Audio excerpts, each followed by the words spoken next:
একমাত্র মেয়ে কৃষভি 6 মাসে পা দিয়েছে। লম্বা বিরতির পর শ্রীময়ী চট্টরাজ এবার কি বিনোদন দুনিয়ায় ফিরতে চলেছেন? মাঝে একটি ধারাবাহিকে খুব অল্প সময়ের জন্য যোগ দিয়েছিলেন তিনি।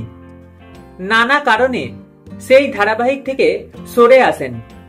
সম্প্রতি বিধায়ক অভিনেতা স্বামী কাঞ্চন মল্লিকের সঙ্গে তাকে অনুষ্ঠানের মহড়ায় দেখা গিয়েছে। এবার দেখা গেল তিনি ঋতুপর্ণা সেনগুপ্তর সঙ্গে ভীষণ ব্যস্ত।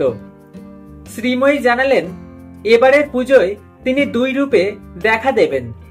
পুজোয় রক্তবীজ 2-এ একটি গুরুত্বপূর্ণ চরিত্রে দেখা যাবে তাকে।